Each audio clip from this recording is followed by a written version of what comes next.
DreAllDay.com. You are now tuned into the show where you learn the discipline to show up day after day to do the work, the confidence to put yourself out there boldly and authentically, and the mental toughness to continue showing up, doing the work, putting yourself out there even when the success you've expected to achieve is yet to be achieved. And on top of all this, you get a huge dose of personal initiative. That is the go-getter energy that moves anyone out there, including yourself, to go and make things happen instead of wait for things to happen. And we put all this together in one bundle, one package, one mindset, one method, one philosophy, one show. And it's called Work on Your Game. My name is Dre Baldwin, also known as Dre All Day, and welcome to the show. Today's topic is how to be a professional decision maker. Definition of a decision is a conclusion or resolution reached after consideration.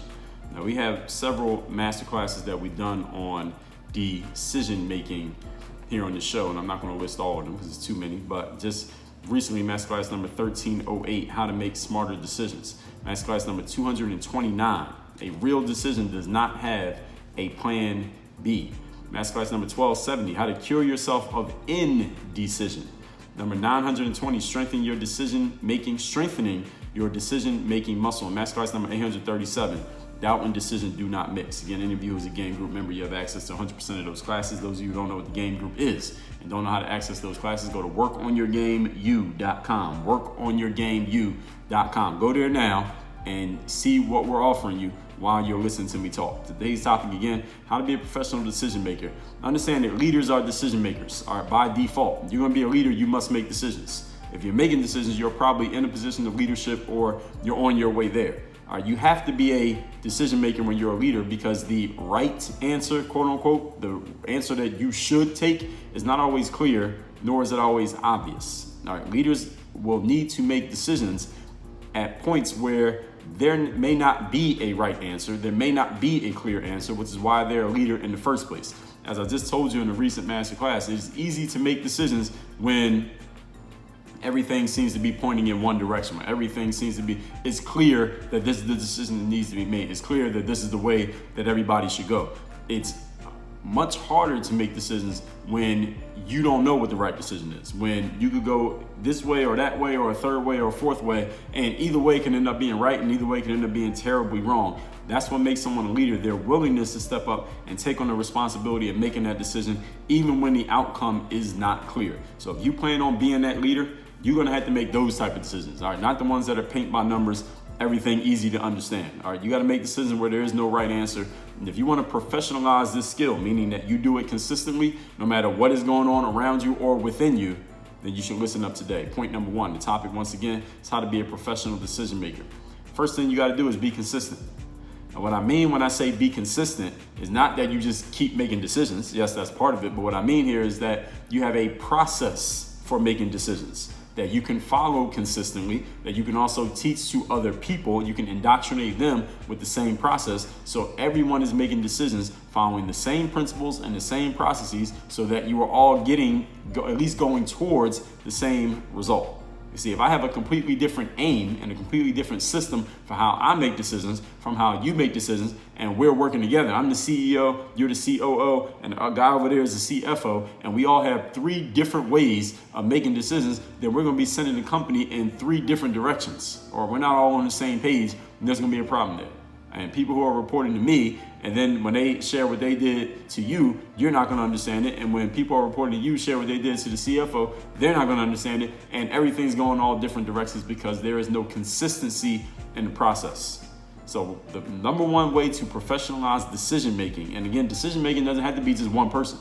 It could be a whole organization of people. The way you professionalize decision making is you must have a consistent way, a consistent system for making those decisions.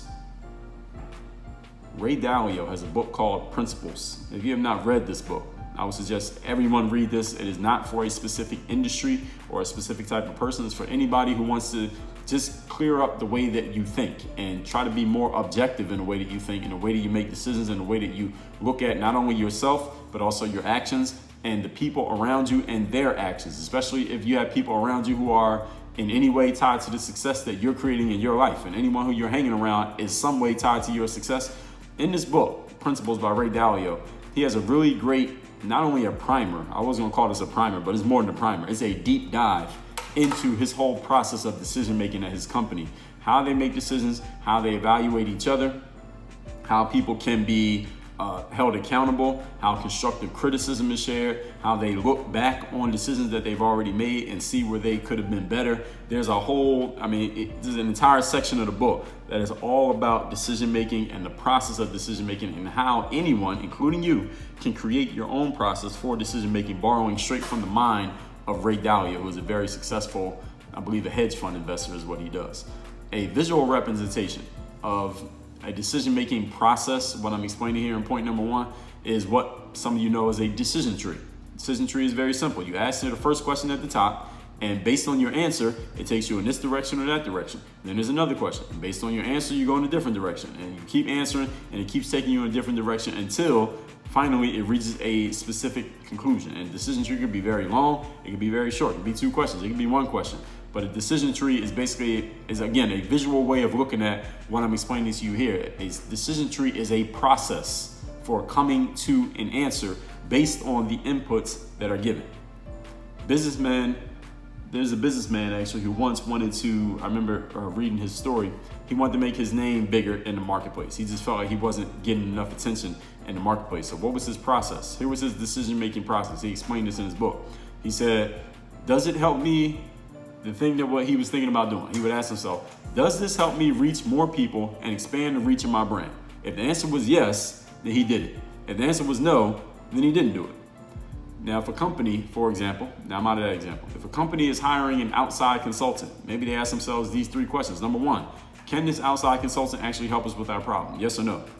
Then they ask, does this person have experience helping businesses like ours? Yes or no? Then they ask, is this person actually available to help us? Yes or no? Then the question is, can we afford this person? All right, it's 4 questions. And they need to get a yes to keep moving forward on each one. And each person who they answer yes all 4 times to, they go into the final list, and then maybe they interview them, and then they make a decision. But that is a decision-making process. Again, the questions were, can they help us? Do they have experience helping people like us? Are they available? And can we afford them? If they get a yes on all of those, then they can move forward. But that is a process. Again, a very simple process, but it is a process. Any decisions that you're going to be making, again, you need to come up with a process, because when you have a process, you have a uniform way of going about things, and that uniform way of going about things should be angling you towards your desired outcome.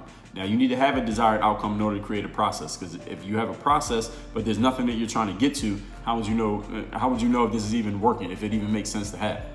When I played basketball, whenever I would shoot a shot, I thought 3 things. I thought focus, balance, and follow through. Focus on the target, make sure I'm on balance, and follow through on my shot. Now, those are the things that worked for me. That was my process. But what was the end game? What was the goal? The goal was for the ball to go in the basket. But if I didn't know what the end goal was, then I couldn't create a process, because a process is supposed to lead you to a result. It's supposed to lead you to an end point. But if you don't know what your end point is, how would you know if your process even works or not, or if you should even have a process, or where your process even going in the first place? You can't answer any of those questions. So you get the end game first, then you create the process. Point number 2. Today's topic, once again, is how to be a professional decision maker. Number 2, create systems to save yourself time and effort. I just talked about this, stepped on it in point number 1. We get what is known as decision fatigue when we have to make decisions about everything.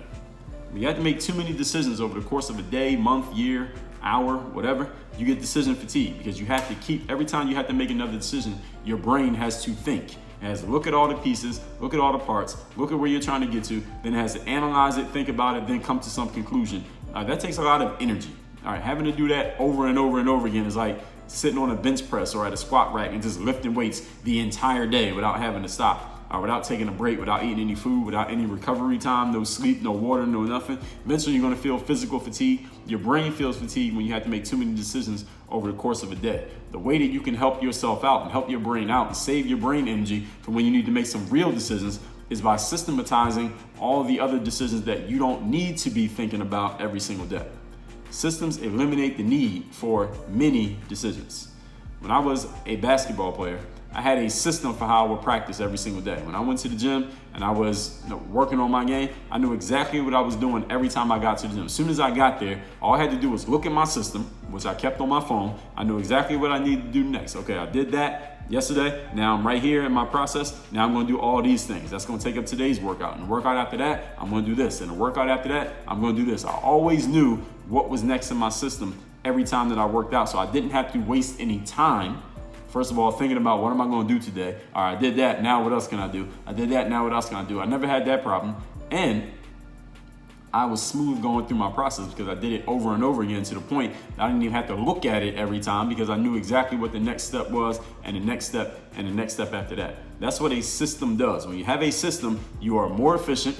You save yourself a ton of time. You save yourself a ton of energy. And since you're doing it over and over and over again, you start producing very consistent results because you do it so many times. As long as your system, it makes some sense. And once you've done it a few times, you can probably point to whether it's making sense or it's not because you know what your end game is. What is the actual goal of executing on this system? I just follow my next step in the process. Same thing for you, everything that you're doing. Steve Jobs, the person who made the device that you're probably listening to the show on, he famously wore the same clothes every single day. He would wear that black shirt every day. At least every time I saw him, he had the same black shirt on. And that was a system. Wearing that same shirt all the time was a system. There's some business people that I know and not business people that I know. Every time I see them, they got pretty much the same outfit on every time. And one of the reasons that they do that, the ones that I've heard talk about it, is because they are lowering their chances of decision fatigue. I'm gonna do the same thing in this particular area. I'm gonna do the same thing over and over again so I don't have to worry about or make a decision about what I'm gonna do the next time this opportunity comes up. When you see people meal prepping, any of you use social media, and sometimes people will post that every week, hey, I'm doing my meal prep, and they got all these Tupperware containers with all the food that they're gonna eat in the upcoming week. Sometimes it's the same food over and over again, sometimes it's different foods, but the whole purpose of prepping the meals is so that if they're prepping the meals on Sunday, so that when they get to Wednesday and Friday and Tuesday, they don't have to think about, all right, what am I gonna eat for lunch? What am I gonna eat for my snack? What am I gonna eat for dinner? It's already been done. All the decisions have already been made. That is a system. All right, this very show follows a system. Every day, I tell you what the topic is. I explain why I'm talking about the topic. Then I go into the points. And I'm giving you examples. I'm giving you information. I'm giving you stories with each point. And there's usually somewhere between 3 and sometimes I've had up to 8, 10 points. But every single day, the system is exactly the same. The content changes within the system, but the system is not changing. And that's why I'm able to do it over and over and over again. I don't have to reinvent the wheel every single day. Point number 3. Today's topic is how to be a professional decision maker, meaning you are doing it consistently over and over again, no matter what the circumstances. You must vet your decisions. Professionals always vet their work. The definition of vetting here is to make a careful and critical examination of. That's what it means when I say vetting. Careful and critical examination of the decisions that you're making. Now, you can do this in 2 ways. You can debrief, meaning make a careful and critical examination of your decisions after the decision has been executed on, or you can pre-brief, careful and critical examination of a decision before you do something with it. So when you debrief, what you're doing is examining the execution of a decision and finding out, asking yourself, did this decision and the actions that followed this decision, did it work to produce the desired result? And first you answer that question. And if the answer is yes, then you want to find out why it produced the desired result. What elements of this decision actually helped me get to the result, and what elements maybe were not necessary. I can maybe eliminate them the next time that I do it. And you ask yourself, even if it did, what could I have done better given the information known at the time, especially if the execution of the decision did not produce the desired result? What way could we have made better decisions or thought about this differently given the information that we had at the time that we made it? Now, make sure we're not doing revisionist history here. So if you find out some information in the process of action and then you're like, oh, well, I wish I would have known that. Of course you wish you would have known that. I'm talking about the information that you had up front. You had 3 pieces of information up front. Given those 3 pieces of information, how could you have looked at it differently from the beginning without any additional information compared to how you did look at it? All right, that's part of the debriefing process. How could I have made a smarter decision given the exact same amount of information, not new information? So in other words, you're asking yourself, where did my decision-making process fail? All right, where was I not as efficient as I could have been? Now, pre-briefing, on the other hand, is where you can share your process, maybe your decision-making process, your thought process, or just the overall process of what you're going to be doing with a trusted advisor or someone whose feedback that you trust, or someone who you know will give you honest, constructive feedback, and let them give you that feedback before you execute on what you're going to do. Basically telling somebody, hey, poke holes in this. Tell me why this is not going to work. Tell me why this is a bad idea. Tell me why I'm not looking at this the right way. Tell me where I may not be paying attention. Tell me where I have some blind spots. Tell me where there are some holes in my plan that need to be plugged before I start pouring water in it so it's not leaking all over the place. Now, this pre-briefing strategy requires that you actually have people around you who you trust who can actually help you with that. Now, if you don't have anyone around you who you trust who is qualified to give you any constructive, intelligent feedback, then you have a relationship challenge. All right, you don't have strong people around you relationship-wise, so that's causing you a problem. All right, get the people around you, or go hire them, or do what you need to do. Beg, borrow, and deal. Get yourself in a room full of people, or with at least one person who has the qualifications to offer you constructive feedback, pre-briefing you on any decision that you make. Especially if you made a decision by yourself, you didn't run it by anybody, then you executed it and you did not get the result that you wanted. Maybe you got the exact opposite result from what you wanted. If you had someone around you who was qualified to point out the holes in your plan, or the mistakes in your decision making, or the errors in your judgment that you just missed, your failures in discernment that you just didn't notice, because there's certain things that we can't see about ourselves when we're looking in the mirror. You can't see the back of your head in the mirror. You need two of them, right? If you had another person around you, they could have pointed that out to you and saved you a whole lot of time, a whole lot of effort, a whole lot of energy, and maybe help you succeed in something that you might not get another chance at succeeding at, just by having the right person around you. That's the value of having the right relationships in your life. And I just told you, masterclass number 1260, the people skills that will improve your interpersonal relationships immediately. Building relationships before you need them. That was masterclass number 231. In the game group membership, 231. And I told you masterclass number 1489 about relationship building principles. So use those and make sure you have the right type of people around you who can give you the feedback that you need before you do the wrong thing. Before you step into the well, before you jump into a well and you can't pull yourself out of it, you got to make sure you have the right people around you who can call you out on things that seem to not quite make the right type of sense with the result that you're after. Masterclass number 1031, the value of not friends in your life. People who don't need to be your friend, but they are your friend, but they don't mind offending you and letting you know when you're out of line or you got a really dumb idea that's not going to help you. You need somebody who will tell you that to your face. If you don't have anyone around you who will, then again, that is a failure in your relationship building process, or maybe what's the word there? Just a lack of attention paid, for lack of a better term, to your relationship building process. You have not fulfilled that role in your life because maybe you weren't looking for it, or maybe you're looking for the exact opposite. I'm here to tell you that in Masterclass 1031, I explained to you why you need those people around you. Let's recap today's class, which is how to be a professional decision maker. Definition of decision is a conclusion or resolution reached after consideration.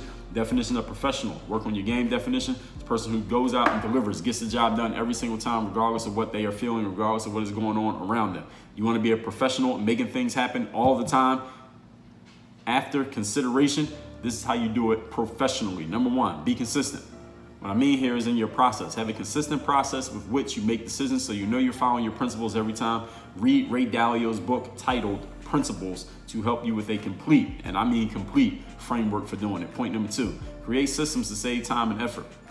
We get what is known as decision fatigue when we're making too many decisions about too many things over the course of a day. Systems, like what Ray Dalio lays out in his book, they help you eliminate the need for making so many decisions. Steve Jobs wore the same shirt every single day. Maybe not the same shirt, but a different shirt, but the same shirt, if you understand what I'm saying. Every day, it helped him reduce the amount of decisions that he needed to make. Like, what kind of clothes am I going to wear? You see somebody meal prepping. What are they doing? They're making all their meals over the course of the week. So on Tuesday and Thursday and Saturday, they don't have to think about what they're going to make for dinner. It's already been made. The decision is already made. Point number three, vet your decisions. Definition of vetting is a careful and critical examination of. Sometimes this is debriefing. You do it after you made a decision and find out, was it right or wrong? Did you make a mistake? Is there something that you overlooked? And pre-briefing, somebody looking at what you're doing and saying, this is dumb, this isn't gonna work, there are holes in your plan, your decision-making process was not right, your skill of discernment is missing something, here's something that you didn't notice that may or may not be true. That's pre-briefing. So having people around you who can help you examine the decisions that you made and the execution of those decisions, so you know whether you have made the right moves or maybe your moves were a little bit faulty, or maybe there was something that you just didn't know and there's no way that you could have known it. But if you do not examine your decisions before or after you have made them and executed on them, then you will never know these things, and you'll be walking around thinking that you can see clearly, but you are very blind in many areas. This is why you got to have the right type of people around you that you trust who can help you with that. Work on your game. Dre all day.